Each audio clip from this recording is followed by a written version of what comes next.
This is the Global Podcast Network, where executives and professionals connect, share, and inspire. Stay tuned for the conversations that drive success.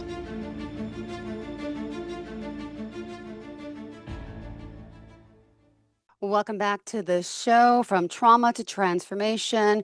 We are joined by Dr. Lisa Johnson, and this is her own Oprah era story. Yeah. And in this episode, we are back with her as we contribute to hear her describe the story in her memoirs, which is My Relationship with Oprah, My Own Evolution of Restorative Justice.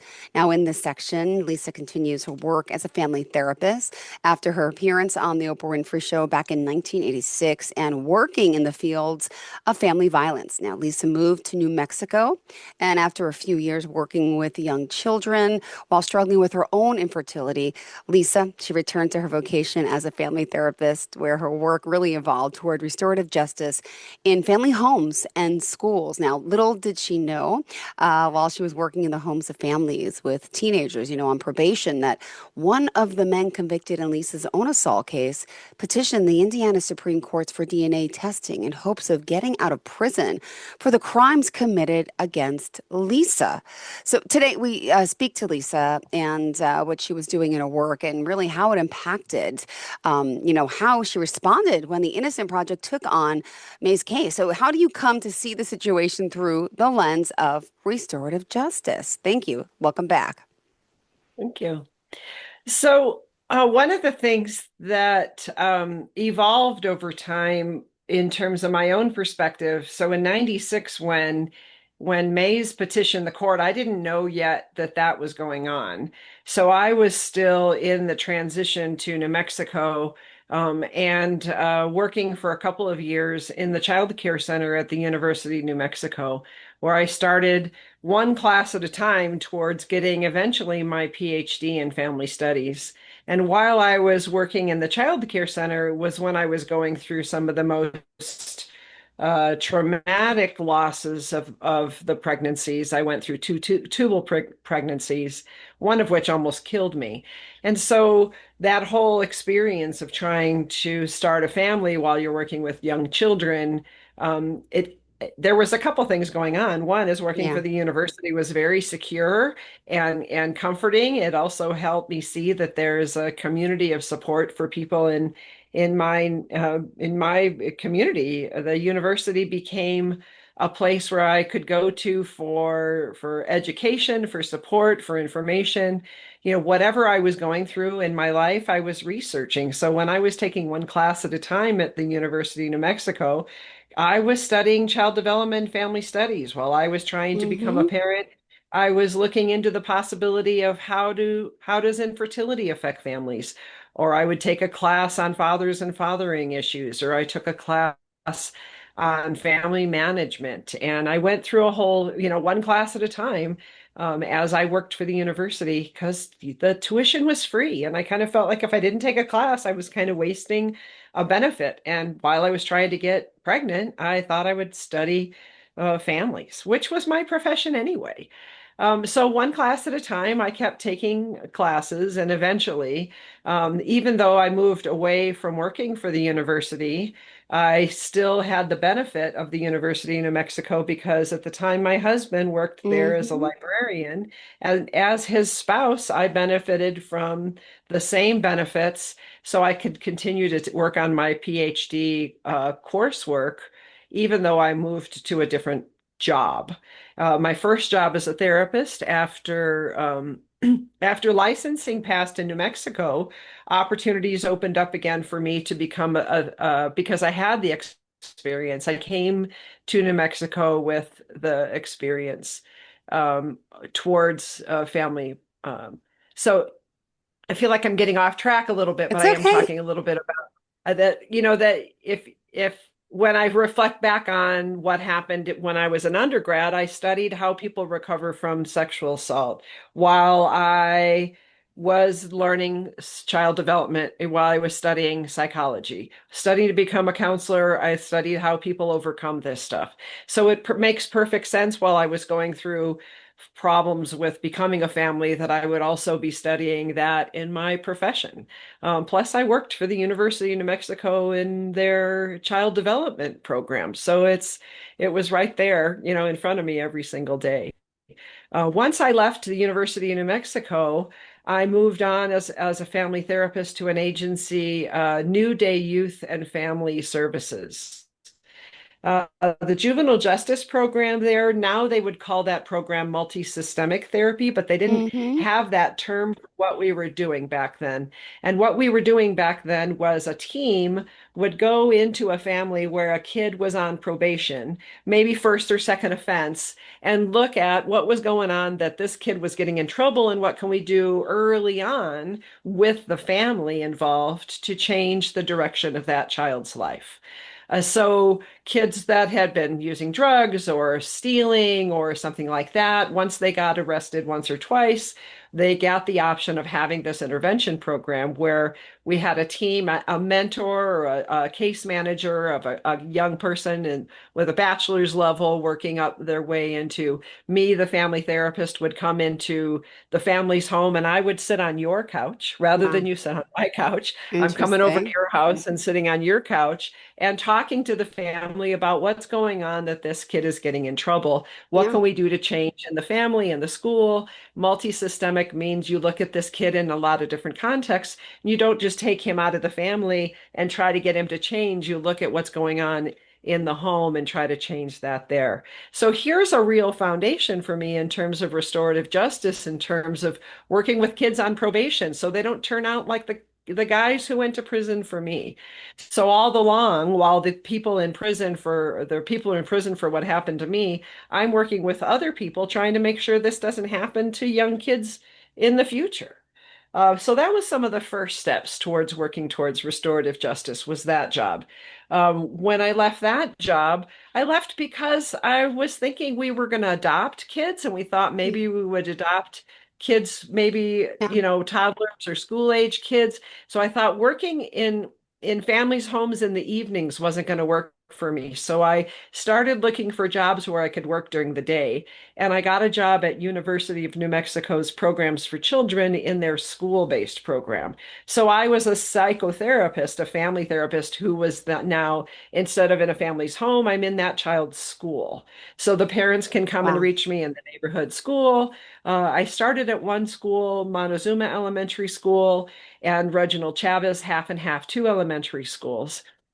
And when I was at the Montezuma Elementary School, there was a need. The principal said there was a need for this particular part of their school where the kids had to take the bus back and forth across the highway to get from their neighborhood to school every day. And so they couldn't stay and participate in some of the after school programs Mm-hmm. like tutoring or Yep. staying for study groups or something like this, elementary school kids. You can't just let them ride their bikes home after school, and not in second grade. So I just happened to be attending the Unitarian Church at the corner of the neighborhood where that school was concerned about those kids. So I went to the people at my church and we Yep. did a little community survey and found out that this neighborhood was unique in Albuquerque in the sense that everybody who lived there was either in an apartment or city housing or in a trailer home, and nobody really owned their own property. So it was a very different, more of a transitional kind of neighborhood than what you might typically see where you have homeowners who are participating in the school system in a way that's different from somebody living in an apartment or city housing or a trailer park across the highway, not even in the neighborhood. You have to drive to get there. Yeah. So we set up this after school program where the kids could come to the church right there in their neighborhood and different people volunteer from the church. We have a very highly educated congregation, lots of scientists, lots of teachers and retired, lots of social justicey kind of people go to the church that I go to. And so they were very interested in having volunteers come and the kids use the campus after school to learn and to practice and get study help and we'd have people come and perform music and do parties, eventually, and English as a second language program started, evolved out of that, since so many of the people were in transition. Many of them were Spanish speakers. So I'm really proud of like one of those foundational things that I did in this neighborhood just by recognizing here's this school who needs this help, right? How Yeah. can I put these two together? And it's really become one of my superpowers to how do I take this experience and put it together with these resources and find a way so that we can really bridge a gap. And so those are some of my like workplace foundational places where I really was, doing restorative justice Yeah. before I even knew what was happening with Larry Mace's case. And for those So that may not know a little bit what happened, maybe you need to just back up there and explain. And then I go want to ahead. talk. There's so much to talk about still. So go ahead. When you said right there where, I continue my work to serve in the community. So as I work as a solution focused therapist, these assailants were exonerated, were petitioning to be exonerated from the crimes that they committed against me. And so, yeah, why don't you kind of fill them in a little bit there on there? Well, we're talking about your previous episodes, or because I know we kind Mhm. of jumped Yes, around, so I want to make sure I'm saying the exactly. right thing. All right, good, Right good, there, good. right You know, there. You're right there. Yeah, because she had her own experience with trauma and really combined with the support of her family, community, education. She is an example of resilience of the human spirit, all that she went through. And today we are revisiting the saga of her memoirs that touches on all these themes and shows us sometimes that the past isn't really past at all. Yeah. So back to Lisa. She appeared on the Oprah Winfrey show with her colleagues back in '86 and on a subject related to her own story. They were both actually her and Oprah beginning their careers, but she thought her own story of justice had closed, but it was just the first chapter for that story. And in 1980, there was a horrific crime that occurred in Hammond, Indiana, and Lisa was assaulted, and two men were convicted. Now, it seemed like that story was over, but decades later, as Lisa continued work as a family therapist and, of course, moved to, New Mexico, it slowly resurfaced. So let's talk a little about what has happened since this incredible saga. And if you don't mind sharing, what exactly happened. So after as I was continuing my work and after I left the position in at that particular school, I moved on to work at a school, Amy Beale Charter High School, was founded by two professors who she was based on a young woman who was a Santa Fe high school student, Stanford University College Rhodes Scholar who after graduation, heard about the problems in South Africa and went to South Africa to fight against apartheid. And while she was there trying to help the people organize and overcome apartheid, she was killed by the people she was actually trying to defend. And her parents saw this as a tragic experience, but didn't want her legacy to end. And so they started something called the Amy Beale Foundation. And these teachers heard about her story and her legacy and founded this school in Albuquerque in order to teach through the lens of restorative justice. I had never heard the word restorative justice before this. And we talked there about, they taught there, it was a school focused on high academic standards and putting those high academic standards to use to change the world, to make the world a better place for social justice. And one of the things the school focused on was the creating an understanding of community as the children move through freshman, sophomore, senior year to build their own vision of their future, of who they wanted to be and how they want to make a difference in the world, how they want to put their talents to work for social justice. And so in your senior year, what you're expected to do is to pick a topic or a focus, and you pick a mentor and you do 100 hours of volunteer service out in the community and you take a couple college classes in order to support the work that you're trying to do, the career that you're going to start. It's a college prep, but social justice kind of college prep school. And I learned about how they tried to organize around when they do discipline with the kids at the school, they tried to look at it as what caused this problem and how are we going to change the situation so that we can restore the situation that caused this in the first place rather than punish a person for harm. And I became aware of a whole community of people who have been doing something or were trying to do something in the world that is exactly what I had organized my life around. I was amazed to be at this school where they really took this work so seriously about trying to make the world a better place, to change the injustices by changing the conditions. So here I was for the first 2 years. And it was actually the first 4 years of this school's inception, Amy Beale High School, watching these teachers create a school together based on this vision. As the only counselor for the whole school, it just so happened that I was the one who was responsible for managing the emotional response on September 11th, 2001. And it just so happened that a couple weeks prior, I had finally uh, become pregnant through in vitro fertilization and was pregnant with my son during the 9/11 attacks in New York, through the eyes of these students and these teachers at this social justice high school. So my job was to help them handle that day as it emerged and help the whole school respond to the events that were unfolding in our world at that point, while carrying this little baby inside of me that I had just worked so hard. 10 years it took to conceive this child.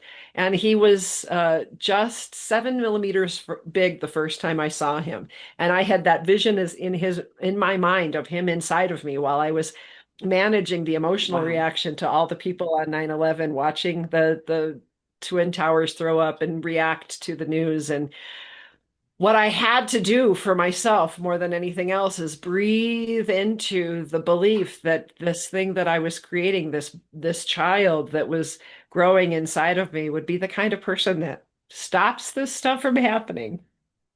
Wow. You've really been No, through. like I just created what I felt like a spiritual Yeah.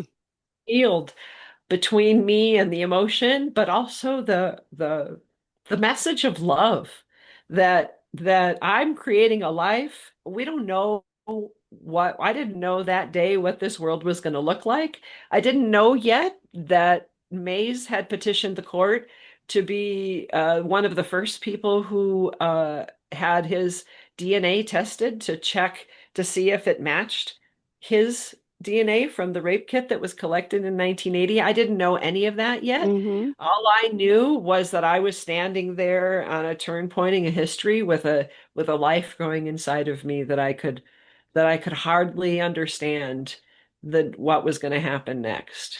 Amazing. But 2001, there I was, and that little 7 millimeters of embryo did become a kid. Um, so I didn't find out until my son was a toddler that I was going to be subpoenaed again to talk Hmm. about this case. Wow. Oh my goodness, all you went through. And again, you're undergoing the EMDR, you have your own private practice, you're dealing with all of this, building a new life inside of you. And whew, you are a busy, busy woman. So let's continue. Do you want to dive more into the EMDR and the Sure, hypnosis? Or, yeah, sure. thank you. So in the process of working with people who've experienced trauma, I learned about EMDR, eye movement desensitization and reprocessing. EMDR, it was developed in the 80s by somebody who recognized some of the physical patterns associated with people talking about trauma and developed a method by which you use bilateral stimulation of your eyes, your eye movements, to reprocess, desensitize a trauma response, and reprocess your memory related to that. And I had seen several clients leave. I would refer people for EMDR when I noticed that their trauma was getting in the way of them meeting their goals. And I found that once they had treated their trauma with EMDR, that they were more able to follow through with some of the things that they really wanted to do with their lives. And I had a client who I had been working with for a while, who I wanted him to leave and go get EMDR with another provider. And he said to me, Lisa, I'm not going to go work with anybody else. I trust you. So if you go get EMDR training, I'll do EMDR with you. And I embarked upon this journey to get trained as an EMDR provider, practitioner, and found it transformed some of the ability of people to overcome their own trauma.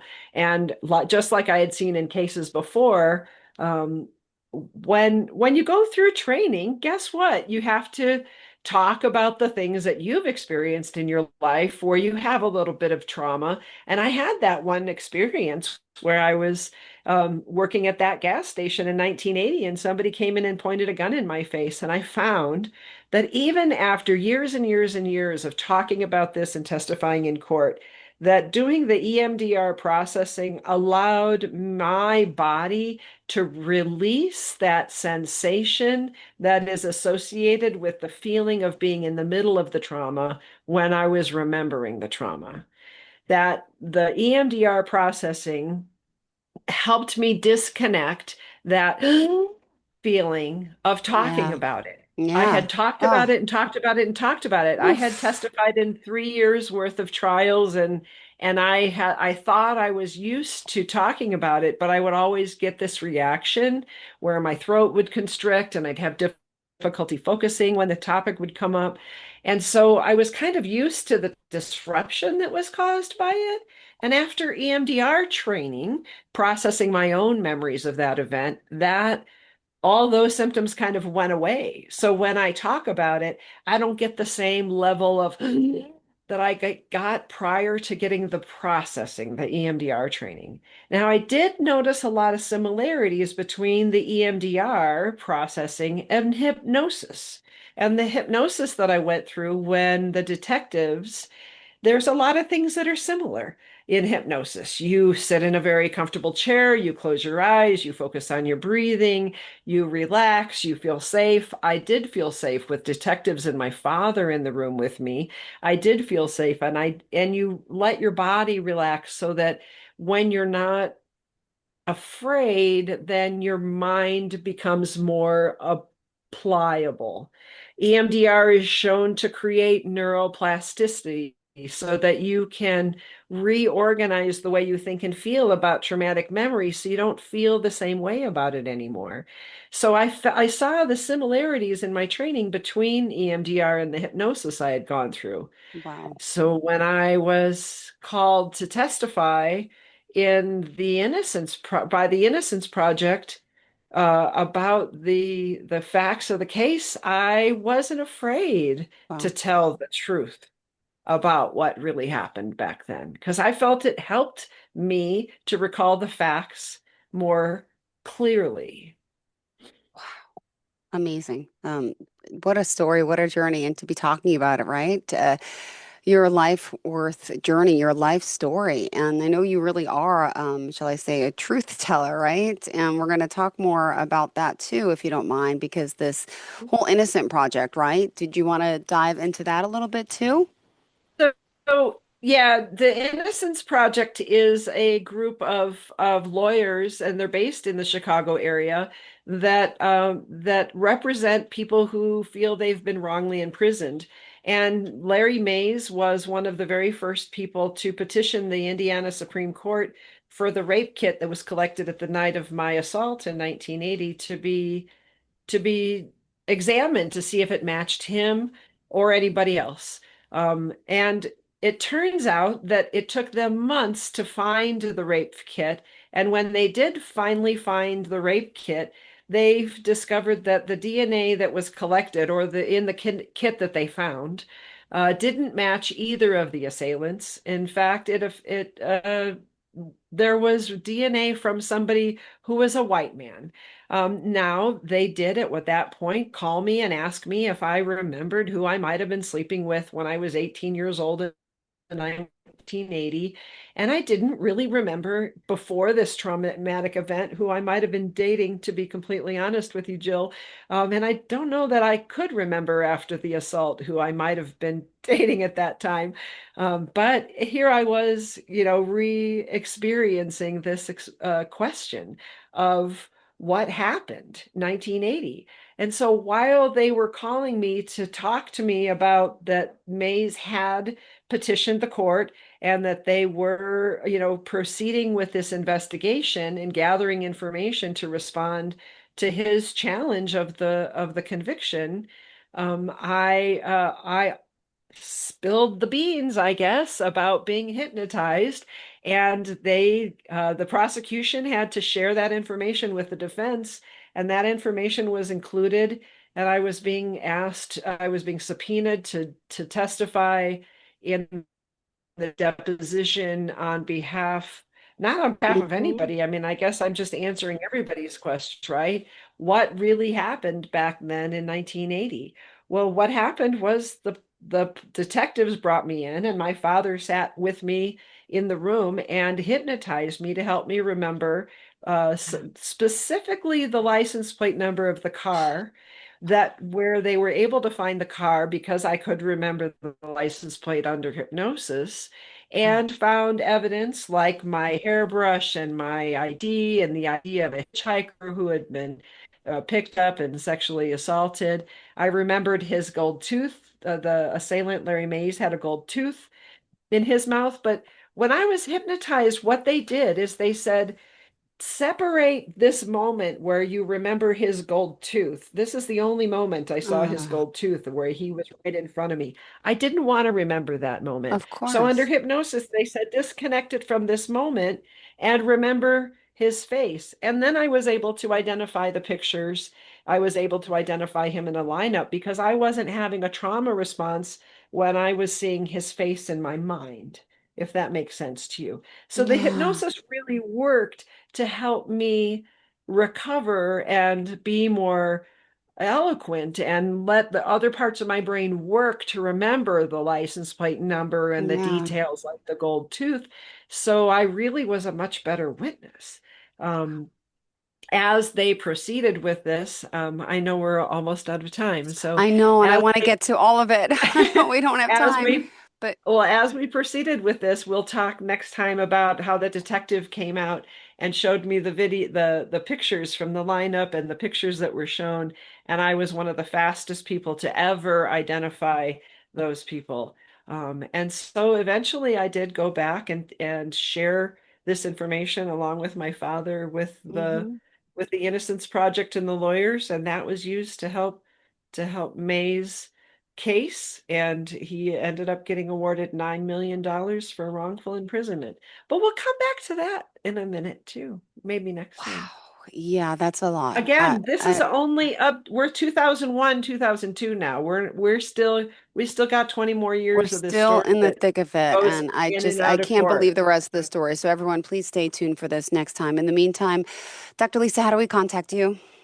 Well, my website for this story is myrelationshipwithoprah.com, and that's where you can see the other episodes of the podcast, as well as more information about my book as it becomes to fruition. And if you're looking at counseling, visit the website lisajohnsonlmft.com. L as in licensed, M as in marriage, F as in family, and T as in therapist. Thank you so much, Lisa. Enjoy your day. Looking forward to the rest of the story. Everyone, I'm on the edge of my seat. We can't wait to get to this. Thank you. Bye. This is the Global Podcast Network, where executives and professionals connect, share, and inspire. Stay tuned for the conversations that drive success.